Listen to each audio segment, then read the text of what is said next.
versos 8 al 10, que nos dice la palabra del Señor: y habrá ahí calzada y camino, y será llamado camino de santidad. No pasará inmundo por él, sino que él mismo estará con ellos. El que anduviere en este camino, por torpe que sea, no se extraviará. No habrá ahí león, ni fiera subirá por él, ni ahí se hallará, para que caminen los redimidos. Y los redimidos de Jehová volverán, y vendrá nación con alegría, y con gozo perpetuo será sobre sus cabezas, y tendrán gozo y alegría, y huirán la tristeza y el gemido. Hasta ahí la palabra del Señor.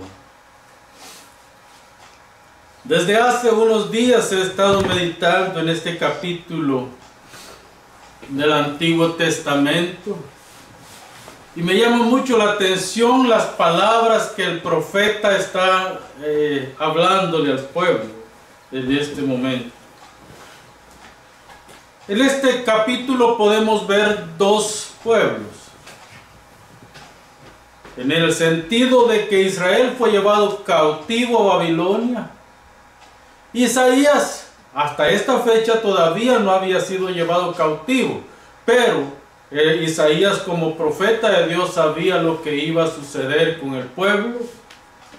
Sin embargo, Isaías está también profetizando el futuro glorioso de Israel cuando retornarían a su tierra, y cómo Dios limpiaría el camino para que el pueblo regresara a casa sin ningún conflicto y sin ningún problema.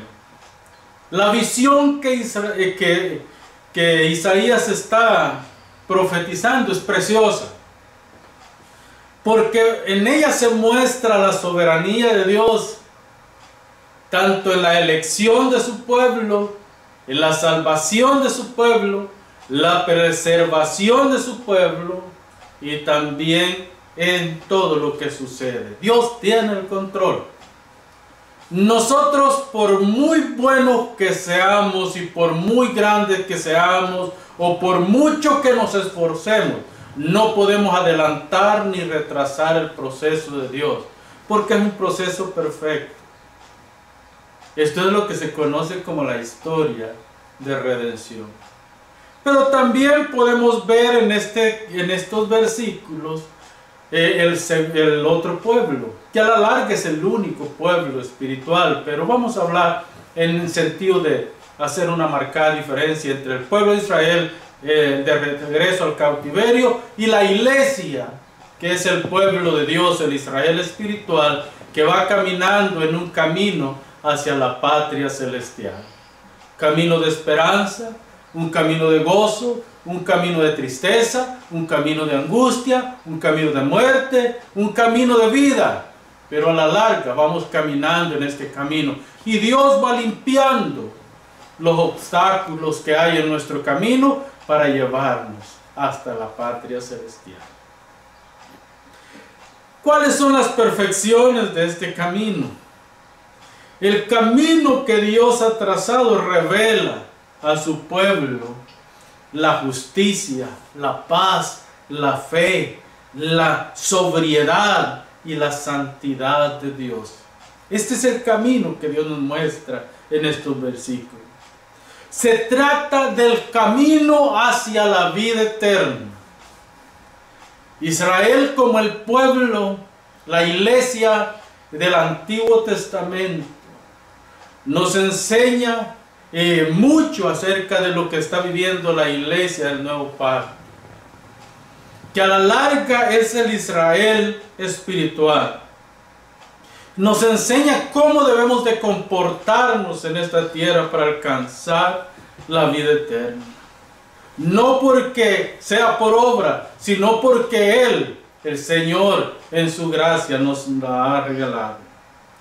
El diseño y dirección de este camino es obra perfecta de Dios. Nada ni nadie puede detener lo que sucede en esta historia. Nada ni nadie puede cambiar lo que está pasando en este mundo, porque Dios es soberano en lo que hace. Hermanos amados, la persona que es llamada por Dios es separada por Dios ¿para qué? Para vida eterna, para que cumpla su voluntad y para que Dios derrame su bondad sobre esta persona. Nosotros somos el pueblo de Dios, pero también nos prescribe estatutos y preceptos por los cuales debemos de caminar. El camino también está moderado por Dios. Y la forma más contundente con la que Dios ha moderado este camino es por medio de la revelación escrita, que es la palabra de Dios. El pueblo, por ende, es llamado a obedecer y a seguir el camino que Dios ha trazado para nosotros. Somos el pueblo de la promesa. Y como tal, Dios pone en nuestra mente el discernimiento y la voluntad para seguir este camino. Así de que hoy vamos a estar viendo dos aspectos del caminar en este camino.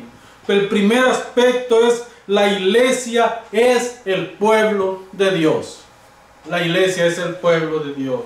Y como tal está direccionada a cumplir los propósitos perfectos de Dios. También vamos a estar viendo como segundo punto las demandas de Dios para la iglesia para el caminar en este camino. Y esto incluye también la protección de Dios. Entonces, ¿cuál es el llamado de Dios a la iglesia? La iglesia, tanto del antiguo pacto como del nuevo pacto, es el pueblo de Dios. Ver o hacer división entre Israel y la iglesia no es hacer una buena interpretación del texto sagrado. Ya que Dios es el mismo de ayer, es el mismo de hoy y es el mismo de siempre. Hay un solo plan, hay un solo proyecto, hay un solo Dios y hay un solo propósito. Por ende, hay un solo pueblo. Hermanos amados, la obra de redención en el antiguo pacto se veía reflejada en los sacrificios que se ofrecían a diario en el templo. Y cada uno de los utensilios de los sacrificios y de todo el ornamento del templo solamente apuntaban a uno, a Cristo. A una visión muy escatológica, muy futurista, muy adelante, en la que Cristo prácticamente cumpliría a perfección las demandas de un Dios santo. Pero ya en el nuevo pacto, en la nueva alianza, nosotros podemos ver cumplido todo el ritual que se hacía en el antiguo pacto. En la nueva alianza podemos ver en Cristo el cumplimiento perfecto de este pacto. Hoy hablamos de un nuevo pacto, no porque el pacto antiguo haya sido prácticamente abolido, sino porque el pacto antiguo fue cumplido en la persona y obra de Jesucristo, y hoy nos ha dado una nueva identidad a través del único Cordero que es el Cordero de Dios. Así de que la iglesia del antiguo pacto creyó en Cristo a través de los sacrificios, y la iglesia del nuevo pacto cree en Cristo a través también de la obra redentora llevada a cabo en el Calvario, donde cada uno de nosotros fuimos llevados juntamente con Cristo a la muerte y resucitados con Cristo para vida el tercer día que el Señor resucitó. Nosotros somos el nuevo pacto, el pueblo en el nuevo pacto. ¿Cuál es el primer llamado que Dios nos hace en estos versículos? El primer llamado es a caminar en el camino de Dios. Juan Calvino dice una frase muy interesante. Dice que Dios es soberano en la salvación, es perfecto en la salvación, pero eso no nos exime a nosotros de una responsabilidad también. En la salvación nosotros no podemos hacer nada, pero por medio de Cristo nosotros hoy tenemos que vivir vidas santas para Dios. Entonces, ¿cuál es el llamado? El llamado es a que caminemos en ese camino. Para entender mejor el llamado que Dios le hace a su pueblo, debemos observar las implicaciones que tiene este llamado. Y hay varias implicaciones en este llamado y las vamos a enumerar una por una. No sin antes primero decir que este llamado, el que lo cumple, es el Espíritu Santo que mora en nosotros. Nosotros no podemos llevar a cabo a perfección este llamado que Dios nos ha hecho, a caminar en ese camino. Es la obra del Espíritu y la palabra que nos va empujando a caminar en este camino. Así que, mis amados, desviarse a un lado o otro lado no es de sabio. La vida en el reino es una vida de autonegación, pero también es una vida de esperanza y de fe, en la que los hijos de Dios nos escudamos para seguir caminando hacia la patria celestial. El cristiano que camina en el camino del Señor, aunque tropiece y caiga, Dios lo levantará. El cristiano que vive para Dios, aunque pase por dificultades, aunque pase por momentos de ansiedad, de angustia, Dios restaurará su vida y le dará alas como el águila para poder volar. Porque no es la obra de él, es la obra de Dios en su corazón. Es la obra del Espíritu en su corazón. Su promesa, la promesa de Dios es fiel y esa promesa también es eterna. Dios con nosotros. ¿En qué radica la excelencia de caminar con el Señor? Hagámonos esta pregunta. ¿En qué radica la excelencia de caminar con el Señor? Caminar en el camino de Dios, seguir sus pasos, su senda. Existen muchas razones para eso. La primera es el camino del Señor, es un camino de perdón y buena voluntad. Él nos ha perdonado mucho más de lo que nosotros merecemos. Él nos ha dado mucho más de lo que nosotros merecemos. Él es el que nos ha dado el ejemplo. Jesucristo, Él en Jesucristo se mostró el más perfecto y grande amor que jamás la humanidad haya experimentado. Segundo, es un camino de justicia y de paz. La justicia de Dios es aplicada a los elegidos por la obra de Jesús. Los que antes éramos injustos, hoy hemos venido a ser justos por la obra de Cristo en nosotros. No es una obra nuestra, sino una obra de la divinidad, donde el Padre, el Hijo y el Espíritu han obrado perfecta, absoluta y completamente en el interior de los elegidos de Dios para llevarnos a la vida eterna. Esa es nuestra fe, esa es nuestra esperanza y ese es nuestro confort. Vamos caminando hacia la vida eterna. Hermanos, por eso es que Dios nos ha llamado a nosotros a vivir en justicia. El justo ya no es injusto. ¿Por qué? Porque la justicia de Cristo vive en él. Cristo nos ha entregado una paz que sobrepasa todo entendimiento. La paz que la iglesia tiene es porque tiene al príncipe de paz, al mejor consejero, al Padre eterno. Según Isaías 9:6, nosotros tenemos esta paz. Hermanos amados, Jesús dice en Juan capítulo 14, verso 27, mi paz os dejo, mi paz os doy. Yo no os la doy como el mundo la da. La paz que el mundo da es una paz momentánea, efímera. Es una paz fortuita. Es una paz condicionada. Es una paz corrompida la que el mundo da, porque siempre tiene que allegarse a algo para sentir esa paz. Pero Jesús dice, la paz que Dios les doy, el mundo no se la puede dar.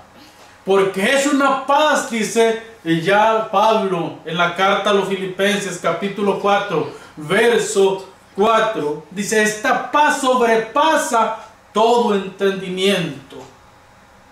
Va mucho más allá de lo que nosotros podemos imaginar. Es una paz que traspasa prácticamente las posibilidades intelectuales de una persona para percibirla, para sentirla y para vivirla. Es una paz que nada ni nadie la puede dar. La pregunta es, ¿vivimos en la paz de Dios?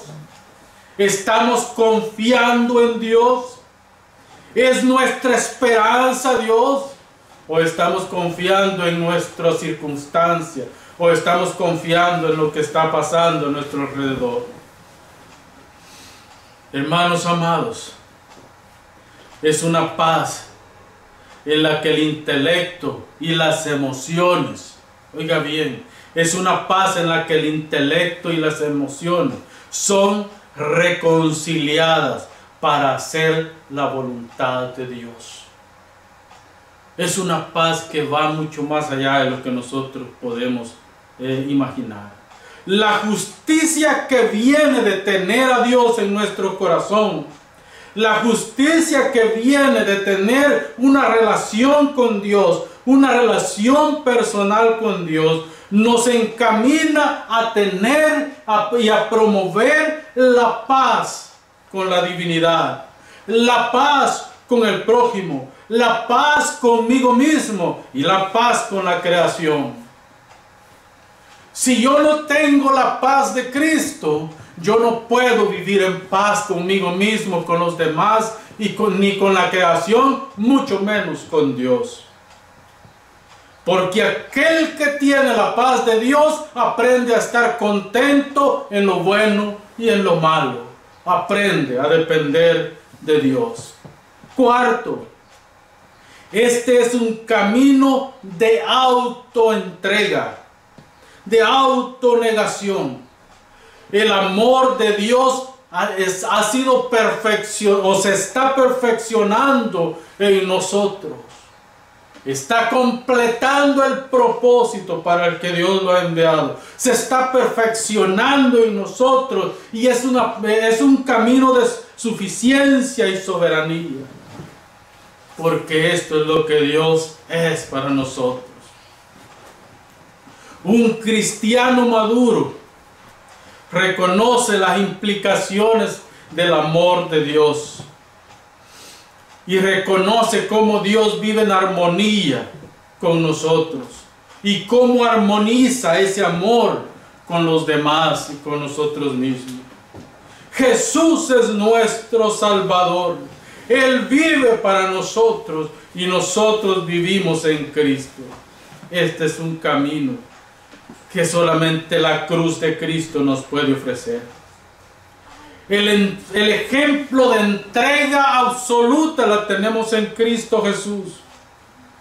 Él tuvo la oportunidad de negarse a ir al Calvario, pero Él se somete a la voluntad del Padre y se autoniega a Él para poder darnos vida a nosotros que estamos muertos en delitos y pecados.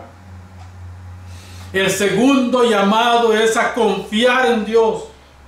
La fe. Estas son tres palabras, tres conceptos importantes. La fe, la esperanza y el amor. Son tres virtudes que le permiten a la iglesia mantenerse enfocada en aquello que tiene valor eterno, no en aquello que tiene un valor temporal, sino en aquello que tiene un valor eterno y que nos lleva a comprender las implicaciones que tiene ser hijo de Dios. Si yo no puedo caminar en este camino, yo no soy digno de ser llamado hijo de Dios. La fe le permite a la iglesia mantenerse enfocada en la promesa de Dios. La fe no le permite a la iglesia mantenerse enfocada en las circunstancias que vive. La fe mantiene a la iglesia enfocada en aquellas cosas que son eternas, en aquellas cosas que pertenecen a Dios, en aquellas cosas que vienen de Dios, en aquellas cosas que nosotros no tenemos el control. La fe nos permite a nosotros mantenernos amarrados y agarrados de Dios para siempre. El escritor de los Hebreos nos dice que sin fe es imposible agradar a Dios. Pero si nos quedamos solo con la mitad de ese versículo, no estamos cumpliendo el propósito de Dios, porque la segunda mitad dice, porque el que se acerca a Dios primero tiene que creer que Dios existe. Si no cree en la existencia de Dios, su fe es tan pequeña, tan diminuta y tan insignificante que no puede prácticamente permanecer confiado en lo que Dios tiene para él o para ella. Yo tengo que ir a Dios con certeza y seguridad que Él escucha mi clamor, que Él atiende mi clamor. Iglesia del Señor, nosotros no vamos a Dios pensando en que vamos a torcer el brazo de Dios o que Dios va a hacer lo que nosotros queramos que Él hace, sino más bien nosotros vamos a Dios diciéndole, Señor, hágase tu voluntad y no la mía. Tu voluntad que es perfecta, hágase tu voluntad y no la mía. Caminar en el camino de Dios no es cosa fácil.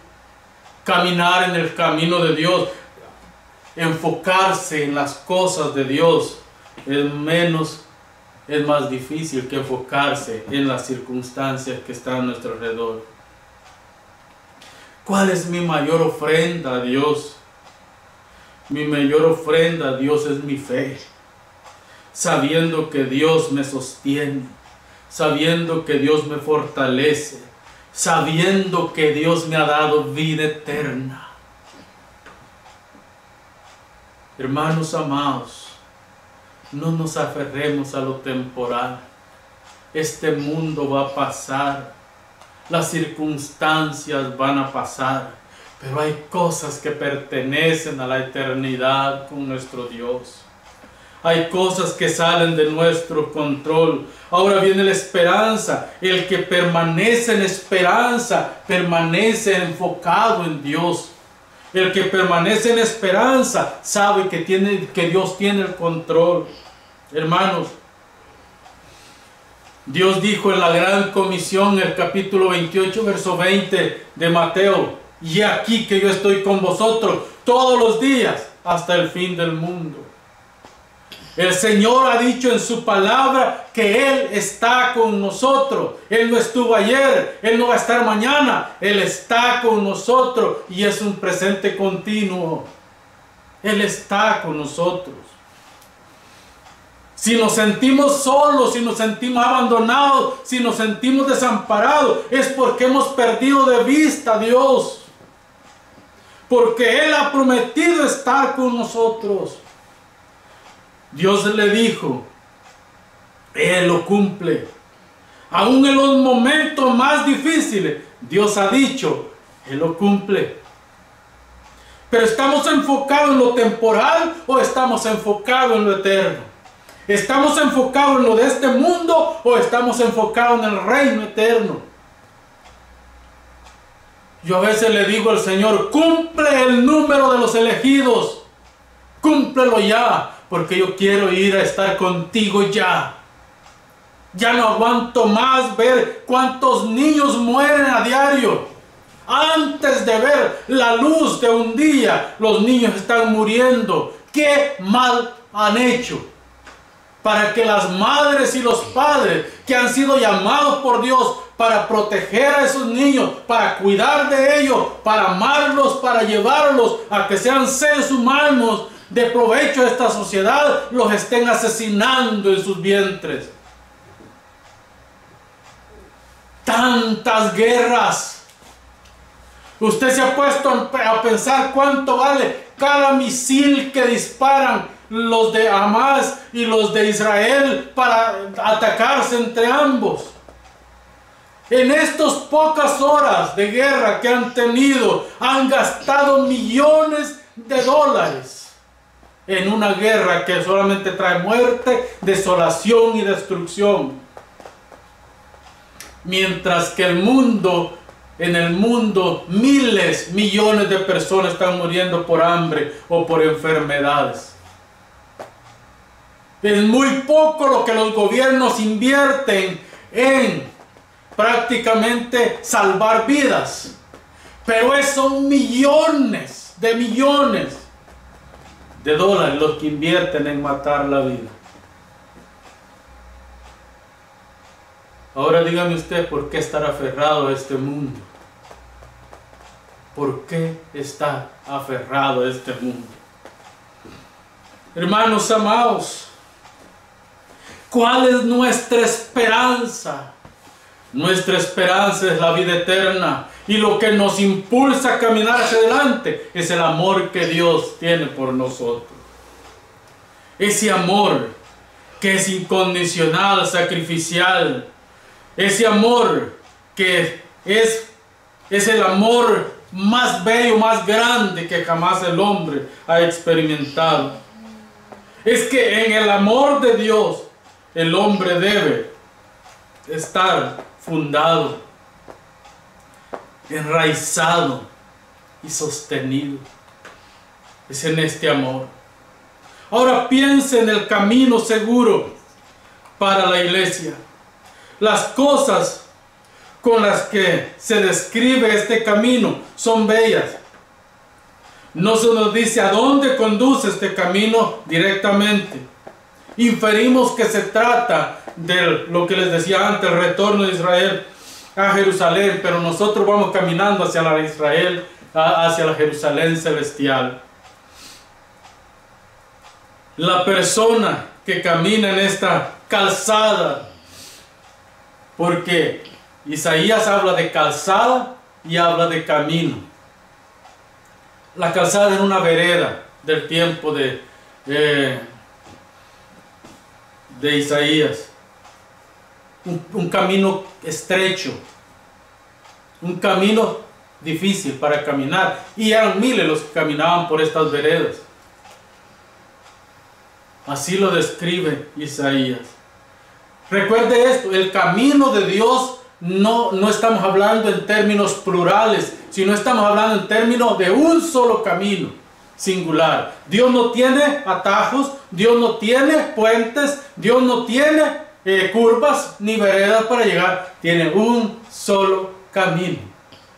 Y Cristo lo dice de esta manera. Cristo dice: yo soy el camino, yo soy la verdad y yo soy la vida, y nadie va al Padre sino por mí. El camino de santidad, así lo define el verso 8. Mire, el verso 8 dice prácticamente: y habrá allí calzada y camino, y será llamado, ¿cómo? Camino de santidad. Un camino de santidad. La palabra prácticamente que usa aquí, especialmente en este versículo, Isaías, es la palabra Kadosh. El término hebreo Kadosh, separados para. Un camino que Dios ha separado para que su iglesia camine con Él. Este camino puede tener subidas, este camino puede tener bajadas, este camino puede tener escombros que hay que pasar, pero este camino es un camino seguro que nos conduce a la vida eterna. Por eso es que el Señor dice en Levítico 11, 45 y 44 y 45 y 19, 2, sé santo porque yo soy santo, dice Jehová el Señor. Un llamado nos hace Dios a la santidad, a vivir en santidad para Dios. Pero además este versículo también nos dice que es un camino de vida.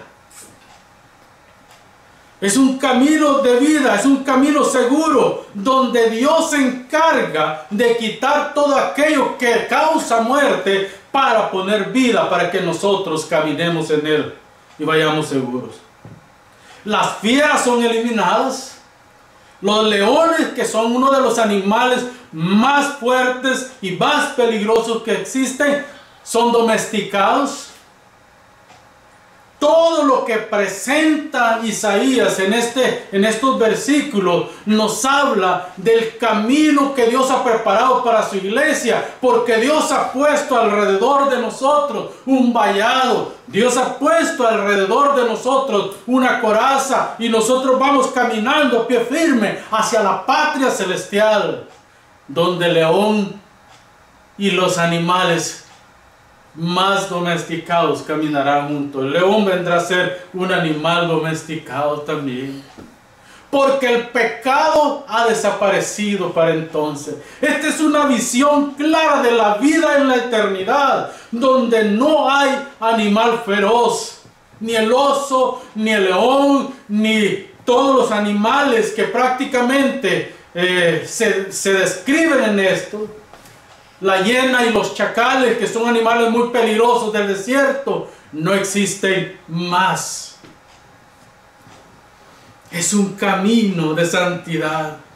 Y Filipenses capítulo 1 verso 16 dice que el que comenzó la buena obra en nosotros, la perfeccionará en nosotros hasta el día de la redención.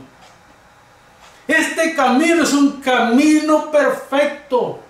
Este camino es un camino tan seguro que nosotros vamos caminando despacio, pero seguros en el Señor. Nada nos hará frente. Romanos 8, 28 al 39 dice, prácticamente nos insta que nadie se apartará de este camino, porque si Dios nos ha llamado a este camino, vamos a caminar fieles hasta el final.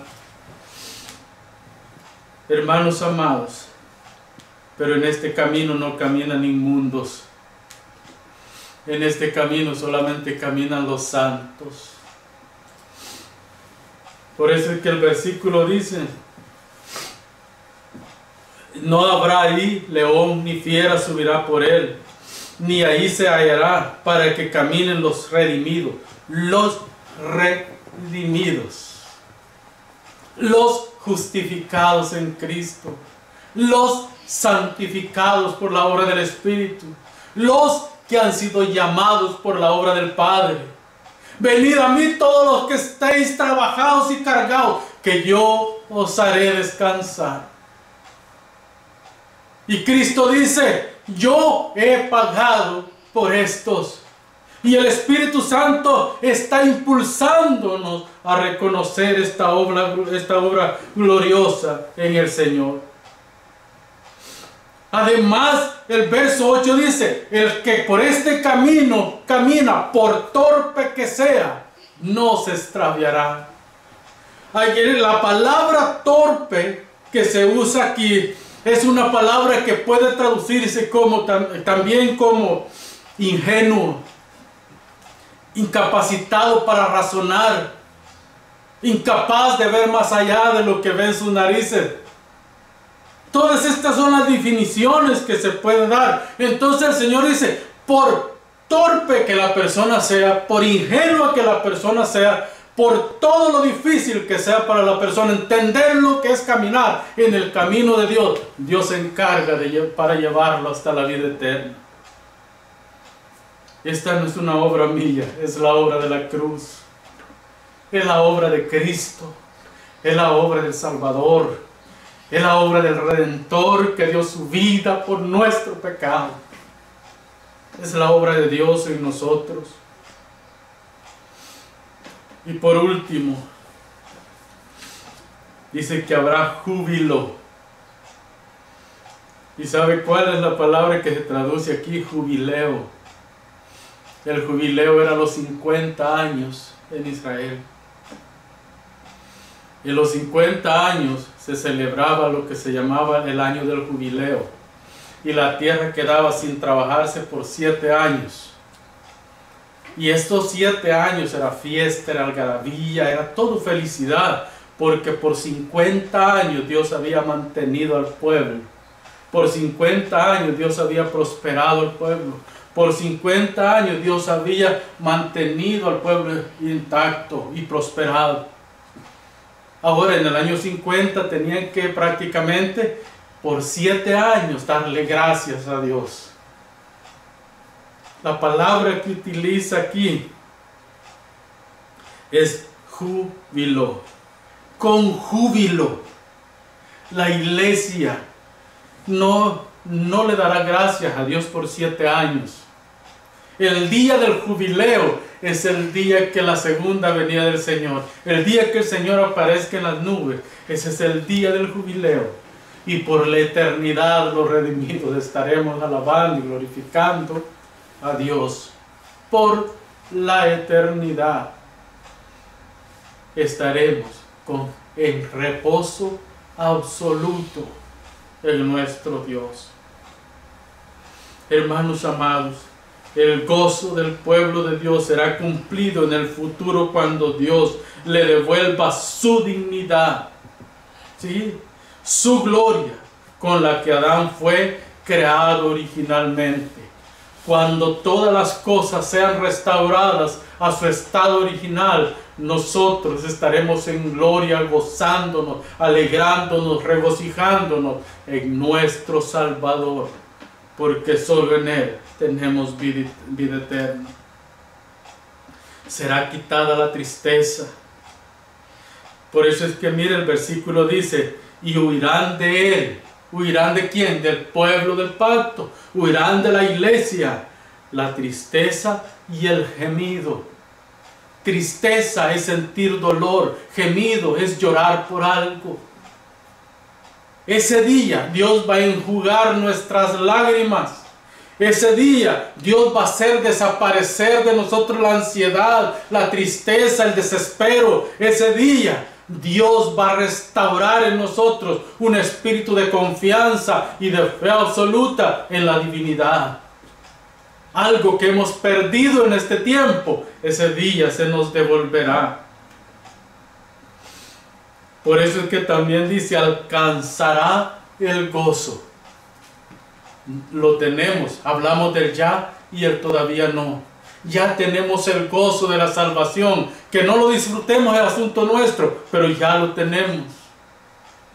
Pero ese día va a ser tan completo el gozo de la salvación, que nosotros día y noche y en todo lo que hagamos, le rendiremos gloria al que está sentado en el trono. Así es de que, mis amados, yo concluyo con esto. El camino de Dios es excelente y seguro. El camino de Dios es singular, mientras que los caminos que ofrece el mundo, el diablo y la carne son muchos. Pero el singular nos acerca a Dios, los caminos nos alejan de Dios. El ser humano camina, el creyente camina en estos caminos porque Dios lo va direccionando, Dios lo va llevando a la santidad, el perdón, el arrepentimiento, el gozo, la paz y por último, la vida eterna. Dios en su soberana voluntad, en su perfecta voluntad, en su amor infinito, ha preparado un camino seguro para la iglesia. En este camino solo caminan aquellos que han sido llamados y aquellos que se mantienen en santidad para Dios y en buena voluntad para con Dios y para con los hombres. Amén. Oramos. Padre, gracias te damos esta tarde por el camino que has trazado para nosotros. es un camino de verdad, es un camino de amor, es un camino de paz, es un camino de justicia. Te damos las gracias por ello, Padre. Y te pedimos, Señor, que si alguien, Señor, ha sido tocado en esta tarde por el Espíritu y la palabra, Señor, y ha sentido, Señor, que es necesario que entregue su vida a ti, Señor, te pido que lo recibas en tu reino, porque sé que tú lo has llamado, Señor. Esta no es una obra mía, sino que es la obra de tu Espíritu y la obra del Hijo, la obra del Padre en él. Gracias te damos, Padre, en esta hora, y te damos la gloria, la honra y la alabanza, Padre. Amén, Señor, y amén.